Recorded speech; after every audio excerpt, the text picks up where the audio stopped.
morning! Kumusta kayong lahat? Today, we will be discussing about 7 handy tips to grow your green thumb. Okay? Diba usong-usong magtanim ngayon? At ako naman ngayon babaguhin ko yung aking garden. Gagawin kong mas maganda para doon na ako receive ng visitors ko. Okay? So, I'll be filming it kung pagawa ko na yun. Very soon. Abangan nyo. Okay? Now, let's go back to the 7 tips how to grow your green thumb. Saya-saya nito. Number 1 tip is good soil. A great garden should have a good soil, sabi dito. Kasi nag-research ako, gusto talagang banda yung aking garden. My vegetable garden sa right side, tapos sa left side yung ornamentals, tapos may bahay kubo kami. So, masaya ang aking gagawin. Maganda siguro. Good soil is the secret to any healthy, thriving garden. Sabi ng author. Take the time to improve your soil with compost, minerals, and worms.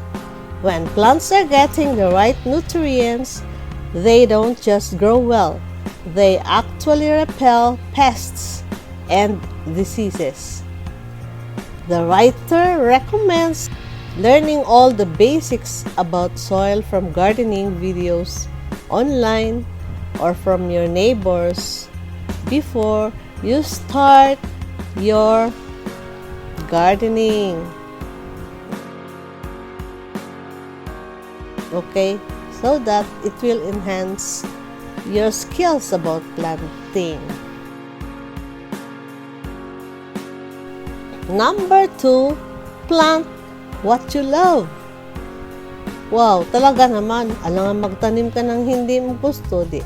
Yung gustong-gusto mong kainin, yun ang itatanim mo na vegetable. Yung gustong-gusto mong flowers, yun din ang itatanim mong flowers. Also the trees, okay?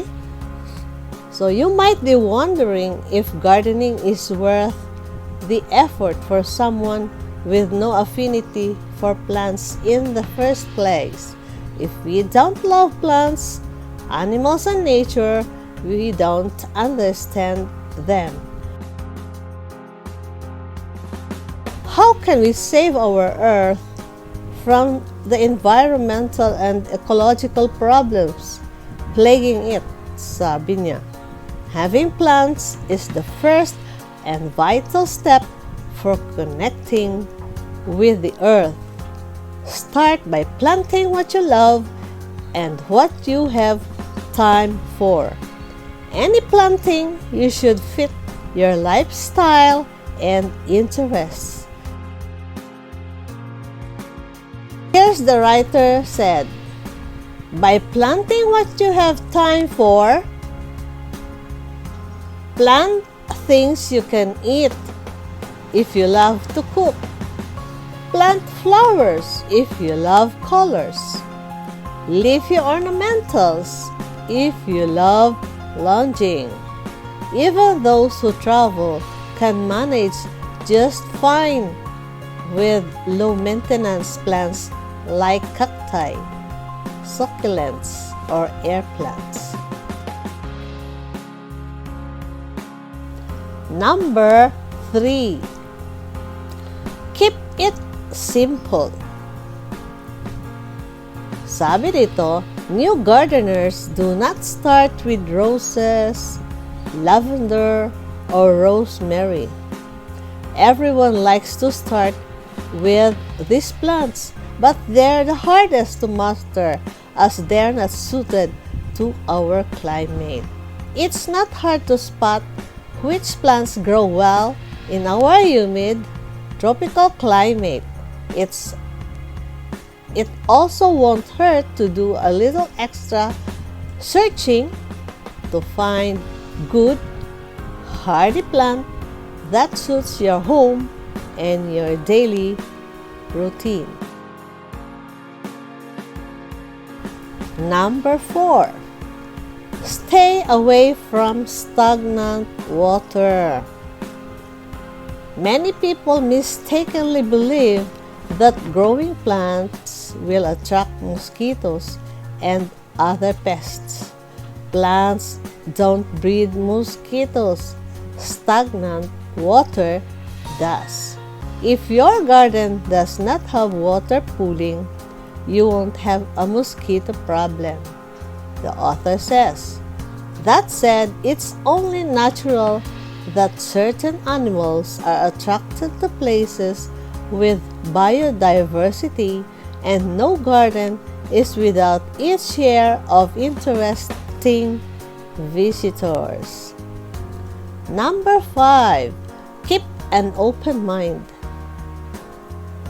While it's easy to release the sight of birds, butterflies, and bees paying a visit to the plants in your area, it's harder to deal with the less popular critters like snakes, small mammals, or certain insects. And surprisingly, she has an entirely different view to offer.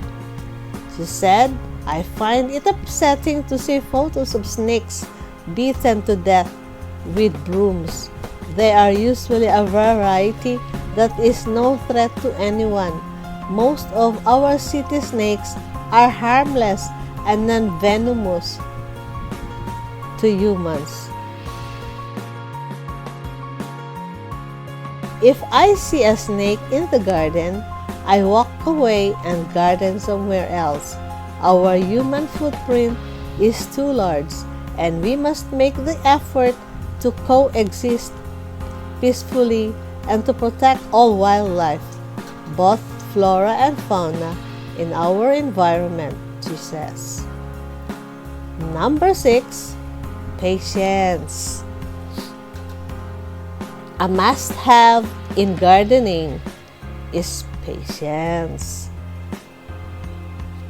The author said that the feel-good factor in doing anything for environment is considerably less tangible than many causes.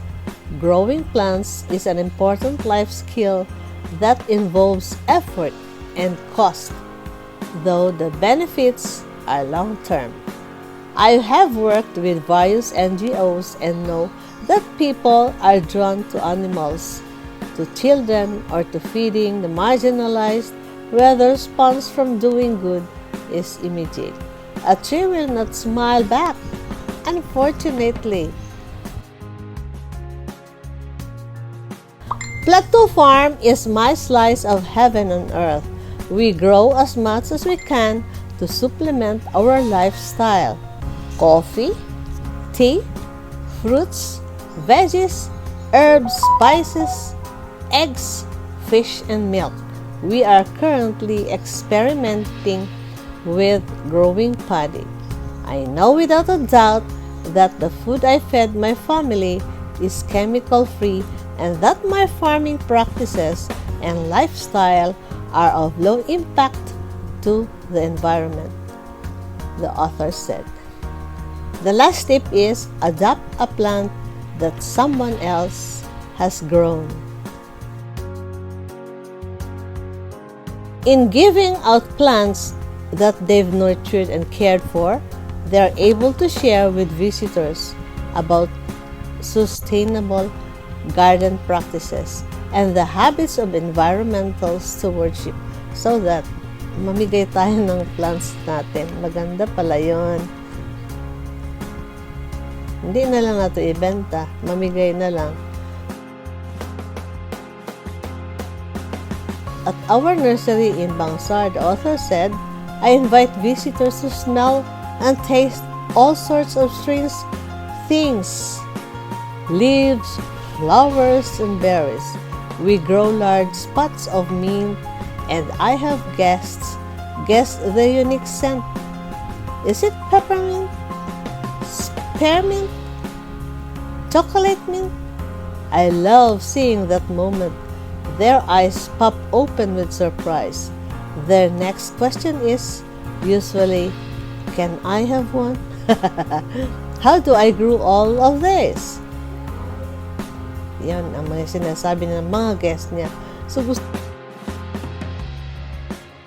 kong magkaroon ng ganyan, parang small garden with herbs, veggies, fruits.